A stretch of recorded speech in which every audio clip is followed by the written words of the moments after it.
ہمارے پیارے نبی صلی اللہ تعالیٰ علیہ وآلہ وسلم نے 15 شعبان کے لیے یہ ارشاد فرمایا ہے کہ جب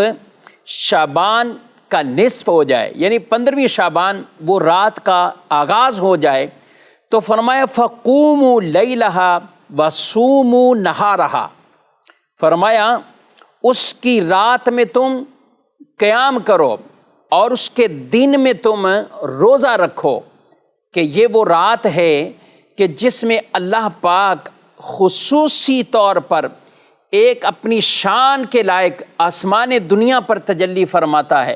رب تبارک و تعالیٰ کی طرف سے اس رات میں ایک اعلان وہ کیا جاتا ہے، اور وہ اعلان یہ ہوتا ہے کہ ہے کوئی ایسا شخص کہ جو اللہ کی بارگاہ میں استغفار کرے کہ اس کی توبہ کو رب قبول فرمائے۔ سبحان اللہ۔ فرمایا ہے کوئی ایسا شخص کہ جو رزق مانگے اسے رزق دیا جائے، ہے کوئی ایسا جو کسی مرض میں مبتلا ہے، کسی آزمائش میں ہے، اللہ اسے عافیت عطا فرمائے۔ فرمایا یہ اعلان ہوتا رہتا ہے یہاں تک کہ طلوع فجر یعنی صبح کا وقت ہو جاتا ہے۔ دوسری روایت میں فرمایا قبیلہ بنی کلب کی بکریوں کے بالوں کی تعداد سے بھی زائد اللہ لوگوں کی اس رات بخشش مغفرت فرما دیتا ہے۔ اب ایسی بابرکت شب ہو، بابرکت ایسی رات ہو، آج افسوس سے کہنا پڑتا ہے کہ کچھ ایسی پوسٹیں چلا دیتے ہیں، ایسی تحریریں وائرل کرتے ہیں، کوئی فضیلت اس کی نہیں۔ ارے کوئی فضیلت اس کی نہیں، یہ حدیث پاک میں واضح طور پر یہ فرمایا جا رہا ہے، رب تبارک و تعالیٰ کی طرف سے اعلان ہوتے گئے، رزق مانگنے والوں کو رزق دیا جاتا ہے، عافیت دی جاتی ہے، وہاں پہ توبہ قبولیت کی بشارتیں آ رہی ہیں۔ تو اس قدر برکتوں اور رحمتوں والی شب ہے، لوگوں کے رجحان عبادت کی طرف ہوتے ہیں، مسجد کی طرف ہوتے ہیں، آتے ہیں لوگ مسجدوں میں، ایک رونقیں اس طور پر قیام کرنے والے، عبادت کرنے والے، ذکر و اذکار کرنے والے، دین کی باتیں سیکھنے والے، سکھانے والے،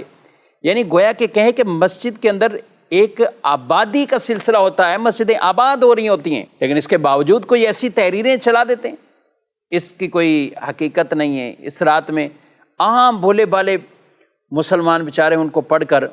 ان کی شاید کیا کیفیت ہوتی ہوں گی، اور میں کہتا ہوں کوئی اپنی کیفیت ایسی نہ بنائے جب آپ علماء کے پیچھے ہیں، علماء آپ کو رہنمائی کر رہے ہیں، اور یہی سلف صالحین کا یہ انداز اور طریقے اور یہ روایت کن کے لیے بیان کی گئی، جس میں بطور خاص رسول اللہ صلی اللہ علیہ وآلہ وسلم نے فَقُومُوا لَيْلَهَا یہ ارشاد فرمایا قیام کرو اس رات میں تم قیام کرو۔ تو جو آ رہے ہیں، جو پڑھ رہے ہیں نماز، اہتمام کر رہے ہیں، تو وہ نفلی عبادات کی طرف ہی آ رہے ہیں۔ اب وہ سوچئے کہ جو لوگوں کو عبادت سے روک رہا ہے وہ کیا مناع للخیر، قرآن پاک کے اندر جو کافروں کا طریقہ، اور بالخصوص ولید بن مغیرہ بدبخت آدمی جس کے قرآن پاک میں اس کافر کی کئی برے اعمال کو نشاندہی کیا گیا، اس میں ایک بری صفت کہ یہ خیر سے روکنے والا ہے۔ ایک طرف تو وہ طبقہ شب برات میں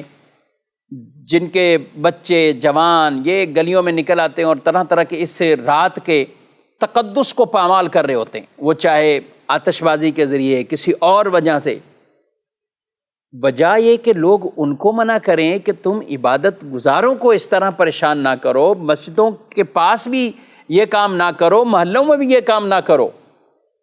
لیکن ان کے لیے کوئی کچھ نہ کہے، اور جو عبادت کر رہے ہیں ان کے لیے طرح طرح کی باتیں کریں۔ یہ کیسا انصاف ہے، اور یہ کون سی ایسی لاجک ہے کہ جس میں آپ لوگوں کو دین کے طرف آنے سے تو روک رہے ہیں، لیکن آپ جو دوسری طرف خرافات میں پڑے ہوئے ہیں ان کے لیے آپ کچھ بھی نہیں کہتے۔